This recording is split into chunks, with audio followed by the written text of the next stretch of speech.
Hi, and thanks for tuning in to This Week in East Brunswick, East Brunswick's own magazine format news and information show.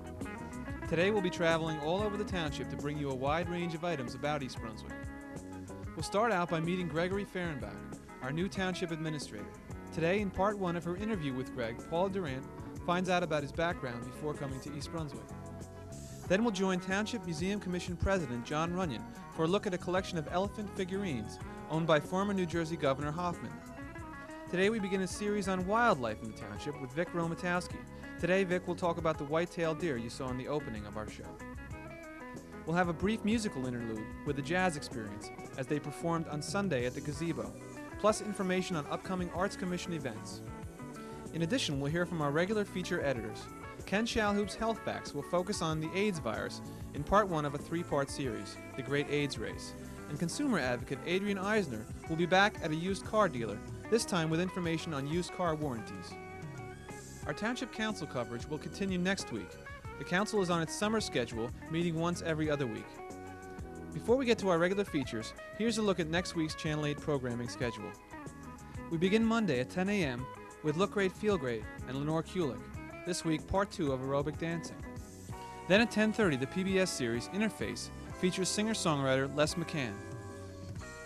Tuesday's programming begins at 7 p.m. with Check It Out from the Libraries of Middlesex County. This is a magazine format program about libraries.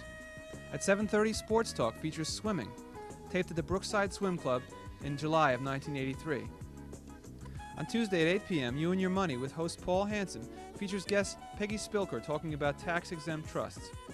Then Wednesday at 3 p.m., Reading Rainbow, the popular PBS series, continues. At 7:30 on Wednesday, For Art's Sake with Dolly Vasta features an interview with a dynamic duo, local performers Bill Mooney and Valerie Goodall. Then at 8 p.m., The Arts continues with a show from the Middlesex County Cultural and Heritage Commission called The Arts. And we'll be back next Thursday at 7 and 8 with more news and local events on This Week in East Brunswick. Now let's join Paula Durant in the studio for her interview with newly appointed Township Administrator Gregory Fehrenbach. It's been a year since the township had a sense of a full-time administrator. David Weil filled in doing yeoman work. Yes, he did. But it was clearly interim, so we're glad to welcome you to our community. I'm very glad to be here. I'm real happy that I was able to be successfully considered for the job. Well, now tell us your background. You were an administrator in another New Jersey municipality? Yes, I was an administrator in Ocean Township in Monmouth County. In that position, I was actually a municipal manager, which is more of a chief executive officer position than it is in East Brunswick. My background is basically in planning and public administration, and I've had positions in Pennsylvania, Wisconsin, and in New Jersey doing planning. Where in Wisconsin? I went to the University of Wisconsin for a degree in urban affairs, which is really a planning public administration degree. And while there, I did work for a Milwaukee agency under the Office of Economic Opportunity in the area of social planning. And then I was able to carry that over into a position in Easton, Pennsylvania, where I did a little bit of social planning and also did land use planning, some urban renewal work in a couple urban renewal areas in the community, did some zoning administration and those sorts of land use activities in that town.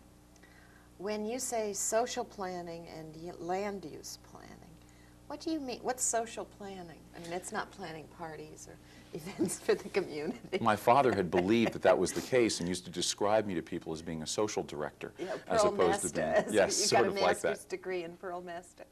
The actual work that we had done in Milwaukee and a little bit of the work that was done in Easton was working with community groups and dealing in the area of housing rehab, some development of educational programs, and then a little bit of economic development work, trying to get some small businesses started in the inner city in Milwaukee. There was an OEO program that was just fading out in Easton when I was there, and I served on the board in Easton regarding that. We had done some work with the community in terms of getting housing rehab and educating the people in terms of maintaining and taking care of their homes. You mentioned that you had been in Wisconsin, so geographically you've moved around the country some. Why don't we tell us a little about your background? In terms where of... have you grew up and were educated? And Well, in terms of the background, except for time in Wisconsin and Pennsylvania, I've essentially been from New Jersey. Oh. I was born and lived the first several years of my life in Forked River, which is considered by some, at least at the time, to have been the back of beyond. I had always been referred to as a clam digger or a stump jumper, and even when we had moved to the dynamic metropolis of Toms River that had one traffic signal and some paved streets, that even then it was considered that we were clam diggers. I had, for high school, gone to St. Rose's in Belmar, and going there was a very different experience because it was almost as if I was coming into contact with city people. in Belmar? Though not quite, it was still south of the Raritan River. It was closer to the Raritan River than Forked River or Toms River were. From there, I'd gone to what might be considered by some to be the big city, except it wasn't really, a place called Wilkes-Barre, Pennsylvania, which was a declining city in the 60s, resulting from the loss of a lot of coal trade that had really been the center of its basic economy. The city was on the skids and really had not started to recover until after the floods in the early 70s, the flood of the early 70s. And there I developed an interest in governmental activities and economics, and so majored in those two areas. And from there, through the advice of an advisor that I had had while in school, decided that I was really interested in urban planning and urban management, and therefore had tried to pick up a program that melded the two of them together. And in the first and second jobs I held, I basically stayed in that environment. Milwaukee and Easton, while being very different in size, had very similar problems, mostly inner city problems. Right, right. I left that in 1974 because I wanted more of a management experience than just a planning experience. I had been somewhat disenchanted by a number of plans that were being done, but the implementation of them was either not taking place, or when it was taking place, the implementation was of a quality that left me wanting. And so I wanted to get into the end of implementing the plans rather than just making them and watching them sit and gather dust. And so the Moorestown experience gave me that opportunity. It was a mixture of providing advice to the planning board, serving as the professional planner for the community, and then also doing administrative work in the area of personnel and purchasing. And for a while, toward the end of the experience there, I served as the township clerk. And then from there, I moved on to Ocean. And when did you go to the University of Wisconsin in the midst of all? 69-70. Next week, watch for part 2 of this interview. Then in September, the first edition of Target will feature a 30-minute interview with Mr. Fehrenbach and host Paul Duran. Now let's have a look at the East Brunswick Museum's newest exhibit. Hello, I'm John Runyon, president of the East Brunswick Museum Corporation. We're here today at the East Brunswick Museum, where our current exhibit is Golden Periods of New Jersey Ceramics, which has received regional attention in the New York Times, Star-Ledger, and other Central Jersey newspapers. But the reason we're here today is to talk about the elephant collection of Governor Harold Hoffman. This fabulous collection was recently loaned to the East Brunswick Museum by Governor Hoffman's daughter, Mrs. Hope Cross of West Bend, Wisconsin. Governor Hoffman was a Republican and served as governor of New Jersey from 1935 until 1938. It's only logical, then, that he might collect elephants, which is the symbol of the Republican Party. Governor Hoffman gained great notoriety through his involvement in the Lindbergh case, for he felt that Bruno Richard Hoffman, who was executed for the murder of the Lindbergh baby, perhaps was innocent. But this elephant collection is fabulous, absolutely fabulous. We have elephants here, nearly 1,000 of them, of every known substance: teak wood, coconut wood, metal, bronze, silver, hundreds in ivory. I have one in my hand which is made of wood, carved of wood actually, by a gentleman especially for Governor Hoffman. The wood from which this elephant was carved came from the front porch of President Garfield. Garfield, of course, being a Republican as well. Governor Harold Hoffman was especially fond of and proud of this small wooden elephant from the materials of President Garfield's home. This wonderful exhibit can be seen at the East Brunswick Museum on Saturdays and Sundays from 1:30 to 4. If you have a group that would like a group tour of the museum to see this exhibit and our ceramics exhibits, you might call 254-7329. We hope that you won't miss this absolutely unique exhibit of elephants collected by Governor Harold and Mrs. Lily Hoffman. Thank you for joining us at the museum.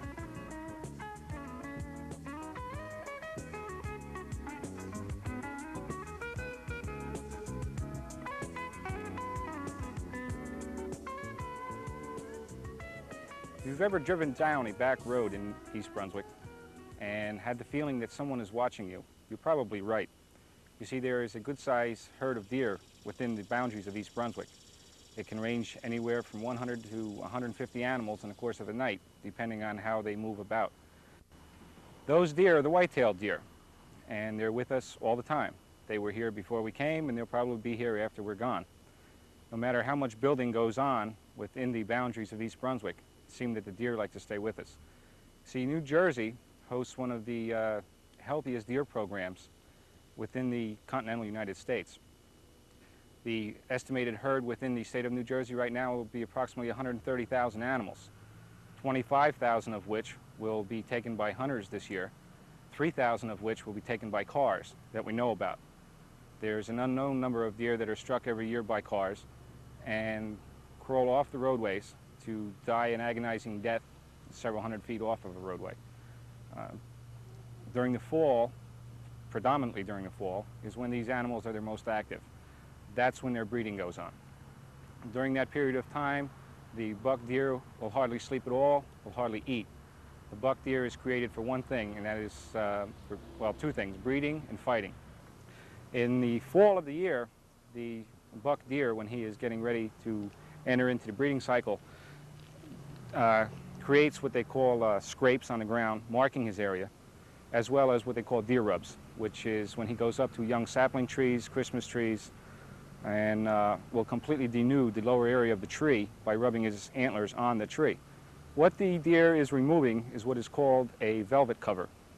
Nature has a strange way of protecting its own in natural ways, part of which would be to cover the antler with a material which looks to be like velvet. The female deer, much like the female of our society, is the one that will raise the young and continue the support of the herd until the young are old enough to fend for themselves. The female will come into season late in the fall, and she'll be in season for approximately 24 hours within that month. If that time is missed, then she'll cycle again in approximately a month. The young fawns, which are born after a period of approximately 200 days, are born generally in the middle of May, June, and the earliest part of July. The fawns very fast become adapted to their environment, where they can fend for themselves in approximately 6 months. Deer are very adaptable. Unlike the deer of the far west, mule deer and etc., the whitetail deer has become a woodlot type backyard deer. They've learned to live on small 1-acre plots, 2-acre plots. They feed in areas which are in the borders of East Brunswick, which are similar to this area that we are at now, that is basically a soybean field. They do a considerable amount of damage to a farmer's crop, both in the grain type areas like soybeans, corn, alfalfa, and also in the area of nurserymen who try to raise trees. We'll be back in 2 weeks with more information on a whitetail deer if you're interested. And also in the future we'll be concerning ourselves with more information on the wildlife which lives among us within the borders of the township of East Brunswick. Thank you.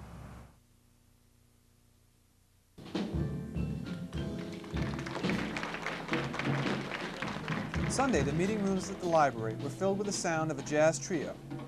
The music was provided by the Jazz Experience, scheduled to be the first in the Arts Commission's Gazebo concert series. Unfortunately, a sudden cloudburst forced the musicians to move indoors, but once inside, the concert came off without a hitch. The group is made up of Jim Shank on acoustic bass, Yusef Ali on drums and percussion, and Harry Pickens on piano. Mr. Pickens can be said to be the group's musical director.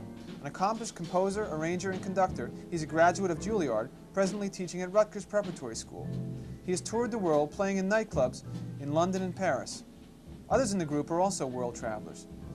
Bassist Jim Shank has toured the world extensively and lists among his credits the Dizzy Gillespie and Duke Ellington bands.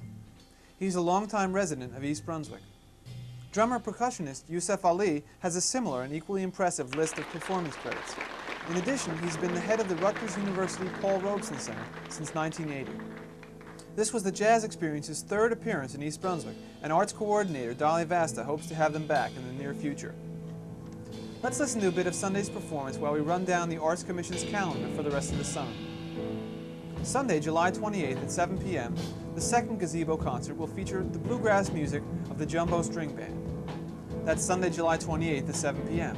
And then the third and final outdoor event will have the Nick Santoro Brass performing popular music, again at the Civic Center Gazebo. The concert will take place Monday, August 19th at 7 p.m. Bring a blanket or some lawn chairs and come early to enjoy these free outdoor concerts. Finally, a special show will be running at Playhouse 22 in August. Winner of the Arts Commission and Division of Parks and Recreation's Playwright Competition, Nancy Van Land, will present her play, Park Place, beginning Friday, August 9th and running for 3 weeks, Friday and Saturday evenings and Sunday matinees at 3. For further information on Park Place, call the Playhouse at 254-3939. Call the East Brunswick Arts Commission at 390-6825 for further information on the Gazebo concerts. Now let's join Ken Shalhoub for this week's edition of Health Facts.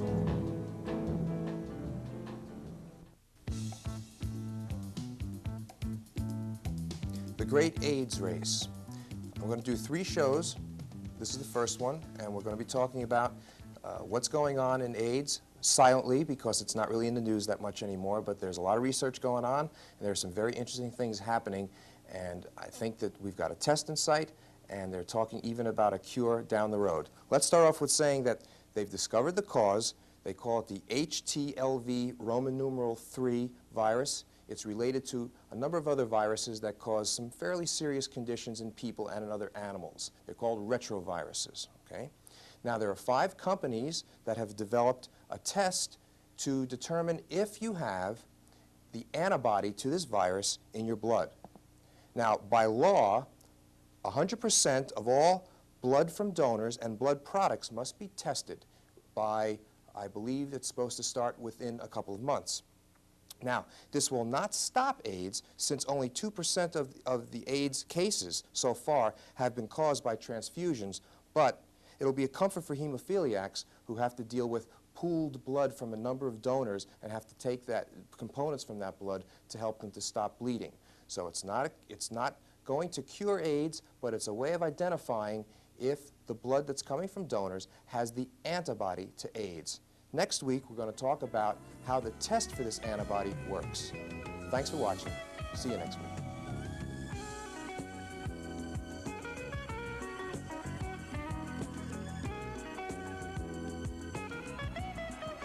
Hello, and welcome to Consumer Aware. I'm Adrienne Eisner of the East Brunswick Consumer Affairs Office. Each year, Americans spend about $85 million to purchase more than 17 million used cars. If you are buying a used car, the Federal Trade Commission's new used car rule can help you. The rule requires all used car dealers to place a large sticker called the Buyer's Guide in the window of each used vehicle they offer for sale. The Buyer's Guide will state whether the vehicle comes with a warranty or with no warranty, or as is. Now we will be looking at another used car where the Buyer's Guide indicates that there is warranty coverage. If dealers offer a warranty on a used vehicle, they must fill in the warranty portion of the buyer's guide. Examine the warranty carefully before you buy to see what is covered and what is not. If the dealer makes any promises to you to repair the vehicle that are not listed on the buyer's guide, ask him to add those promises to the guide and also to the sales contract. See if the warranty is full or limited. A limited warranty need not cover the entire vehicle. The dealer may specify only certain systems for coverage. By giving a limited warranty, the dealer is telling you that there are some costs or responsibilities that the dealer will not assume for systems covered by the warranty. Check the percentage of the repair cost that the dealer will cover for parts and for labor. Also, check which specific systems are covered. A list of descriptive names for the major systems of an automobile is printed on the back of the buyer's guide. Check the duration of the warranty for each covered system. There is also other important information included on the buyer's guide. The guide tells you that you should ask to have the car inspected by your own mechanic, either on the dealer's premises or off. That you should get all promises in writing. And it also tells you what are some of the major problems that can occur in any car. Whenever you purchase a used car from a dealer, you should receive the original or an identical copy of the buyer's guide that appeared in the window of the vehicle that you purchased. Dealers are required to post this buyer's guide on all used vehicles offered for sale. A used vehicle is defined as one that has been driven more than the distance necessary to deliver a new car to the dealership or to test drive it. Under that definition, demonstration cars are considered used cars. If you buy a used car from a private individual, you do not have any of the protection that is offered under the Federal Trade Commission used car rule. Private individuals are not required to post a buyer's guide in the car. If you purchase from a private individual, be aware that in almost all cases, you are purchasing the car as is. If you have any questions about the buyer's guide or the purchase of a used car, please call us at the East Brunswick Consumer Affairs Office. Our telephone number is 390-6954. Thank you for joining me on Consumer Aware. Thanks for watching This Week in East Brunswick. Tune in next Thursday at 7 or 8 p.m. for part 2 of Paul Durant's interview with Administrator Gregory Fehrenbach, including information on the township's new garbage hauling contract. In addition, we'll be on location with East Brunswick's new recycling crews and learn more about this new township service from Recycling Coordinator Ed Jablanowski. See you then.